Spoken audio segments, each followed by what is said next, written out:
नमस्कार, मैं हूँ डॉक्टर रोशनी टाक। आप सभी का वेलकम करती हूँ मेरे चैनल पे जिसका नाम है थर्ड आई एस्ट्रोलॉजी।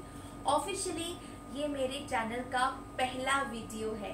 जैसा कि नाम से ही पता चलता है कि ये एस्ट्रोलॉजी से रिलेटेड चैनल है, लेकिन एक छोटा सा फॉर्मल इंट्रोडक्शन में अपने बारे में आप लोगों के साथ करना चाहती हूँ।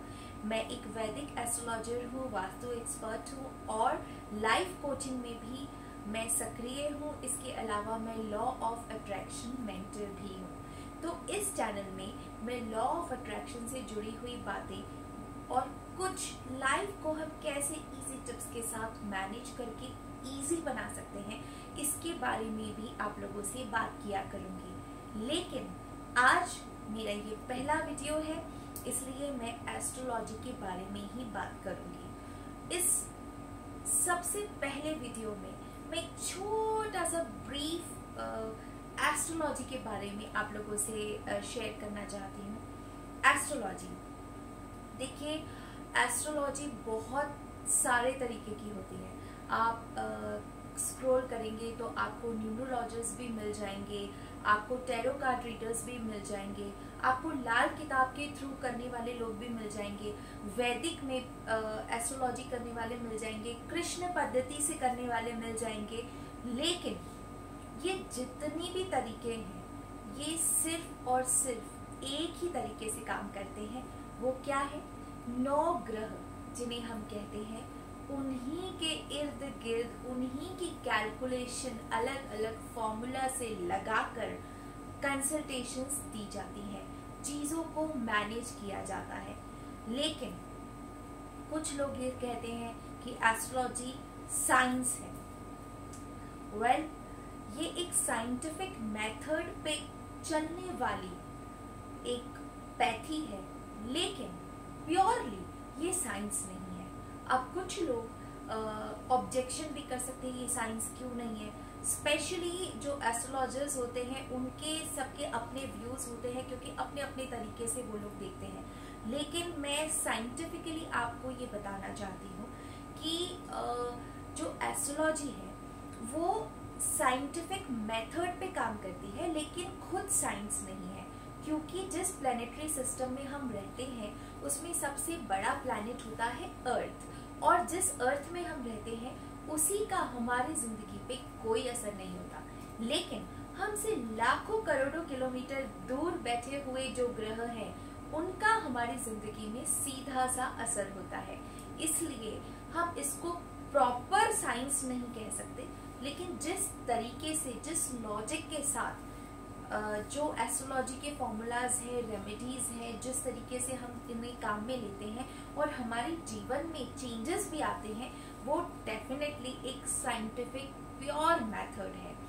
इसलिए जब भी आप किसी एस्ट्रोलॉजर के पास जाए या किसी भी एस्ट्रोलॉजिकल टिप को अपनी जिंदगी में आजमाएं, तो सबसे पहला टिप, आप कभी भी मैजिक की उम्मीद मत कीजिए।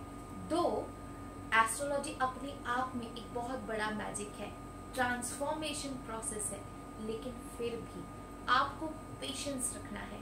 पेशेंस रखकर पॉजिटिविटी के साथ, पूरे बिलीव के साथ जब आप कोई रेमेडी करते हैं तो वो बहुत ज़्यादा स्ट्रॉन्ग हो जाती है और आपकी ज़िंदगी में बहुत जल्दी जल्दी काम करने लगती है और आपकी लाइफ बहुत जल्दी ट्रांसफॉर्म हो जाती है। लेकिन इसकी कुछ लॉजिक समझना बहुत ज़रूरी है, और उनमें से सबसे पहला यही है कि आपको जल्दबाजी नहीं मचानी है और इसको किसी अंधविश्वास या जादू की तरह नहीं देखना है। क्योंकि मैंने बताया कि ये एक साइंटिफिक मेथड पे काम करती है, इसलिए ये अंधविश्वास से कोसों दूर है। एस्ट्रोलॉजी में कुछ भी इम्पॉसिबल नहीं है, लेकिन फिर भी कर्म को सबसे इम्पोर्टेंट कहा गया है। कुछ लोग होते हैं जो ईश्वर को साकार रूप में मानते हैं। साकार रूप में मानना मतलब कि मुझे भोलेनाथ पसंद है, किसी को गणपति बप्पा पसंद है, किसी को कृष्ण कन्हैया पसंद है। यानी कि अपने अपने मन रूप से हमने एक रूप चुन लिया है। जिस रूप को हम भजते हैं उस रूप में ही हमको संतुष्टि मिलती है, हमें विश्वास होता है, इसलिए उसे साकार रूप कहा गया है। कुछ लोग निराकार रूप की पूजा करते हैं, उसी को मानते हैं, उसी के आगे समर्पण करते हैं। निराकार क्या हुआ? ये यूनिवर्स की कोई अदृश्य शक्ति है। आप चाहे साकार रूप से माने या निराकार रूप से माने, लेकिन कर्मों को सबसे ज्यादा इम्पोर्टेंस देनी चाहिए।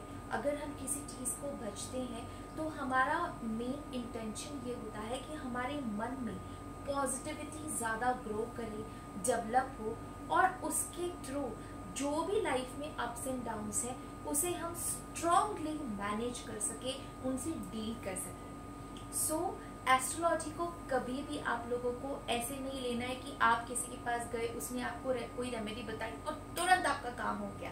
नहीं, ओवरनाइट प्रोसेस ये नहीं होता है। एस्ट्रोलॉजी इज लाइक कि आप अपने घर से कहीं जाने के लिए निकले हैं और एस्ट्रोलॉजी एक गूगल मैप है ना, और आपको एस्ट्रोलॉजी तुरंत गाइड कर रहा है, take a left, take a right, go straight. अगर आप एस्ट्रोलॉजी को इस तरीके से लेते हैं तो 100% एस्ट्रोलॉजी आपके लिए काम करेगी। लेकिन अगर आपने जरा भी गड़बड़ करी, इट मीन्स कि आपका नेटवर्क ब्रेक हो गया, यानी कि आपका बिलीफ सिस्टम हट गया, या आप किसी ऐसी गली में चले गए, आप कंफ्यूज हो गए, आपको गूगल ने बोला था टेक अ स्लाइड लेफ्ट और आपको लगा कि पूरा लेफ्ट, आप पूरा लेफ्ट हो गए, तो आपने रास्ता गड़बड़ कर दिया, तो हो सकता है कि आप डेस्टिनेशन तक थोड़ी सी तकलीफ में पहुंचो, 2-3 बार रास्ता भटक के पहुंचो, लेकिन इसमें आपके समझने का फेल है। तो एस्ट्रोलॉजी को आप इस एग्जाम्पल से समझिए कि आपकी जिंदगी के में जितने भी डायरेक्शंस हैं वो एस्ट्रोलॉजी आपको बताएगी, आपकी जिंदगी आसान बनाएगी, लेकिन जादू नहीं कर सकती। जो रास्ता है ही नहीं वो रास्ता बना के आपको नहीं दे सकती, वो तो आपको अपने कर्मों से ही बनाना पड़ेगा। एस्ट्रोलॉजी के बारे में बहुत सारे मिथ हैं, बहुत सारे मिथ हैं, लेकिन एस्ट्रोलॉजी सिर्फ और सिर्फ पॉजिटिविटी से चलती है।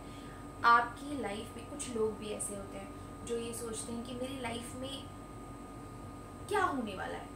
आपको क्या होने वाला है ये नहीं पूछना चाहिए, आपको ये पूछना चाहिए कि मैं एक सेट एम्बिशन मेरा है, मैं यहाँ तक कैसे पहुँचूँ। अगर उसमें कोई ऑब्स्टिकल है तो उसे कैसे क्योर करूँ। आपको ये नहीं पूछना चाहिए मेरा क्या होगा। आपका होगा वही जो आप सोचते हो, जो आप चाहते हो, जो आप दृढ़ निश्चय कर लोगे ना, वो होकर ही रहेगा। सो एस्ट्रोलॉजी को किसी भी मिथ से मत जोड़िए। आज के वीडियो में इतना ही। बहुत जल्दी अलग अलग टॉपिक पे, अलग अलग सब्जेक्ट पे, अलग अलग रेमेडीज के साथ आप लोगों से रूबरू होंगी। आपकी अपनी डॉक्टर रोशनी टाग। Thank you so much. अगर आप चाहते हैं कि किसी स्पेशल तरीके से मैं किसी रेमेडी के बारे में बात करूं, तो आप वो भी मुझसे कंसल्ट कर सकते हैं, मुझे कमेंट्स में बता सकते हैं। मैं ज़रूर उस सब्जेक्ट पे वीडियो बनाऊंगी। आप लोग मुझे अपना प्यार दीजिए। मैं अच्छे अच्छे टॉपिक्स पे बात करके आप लोगों के साथ easy remedies, easy tips share करके पूरी कोशिश करूंगी कि मुझे जितना आता है, मेरे पास जितनी नॉलेज है, उन सब को मैं आपको दे सकूं, जिससे हम सब मिलके एक पॉजिटिविटी से भरी हुई फैमिली तैयार कर सके। सो अपने आप से कीजिए ढेर सारा प्यार, अपना रखिए ढेर सारा ख्याल, और अगले वीडियो का कीजिए बेसब्री से इंतजार।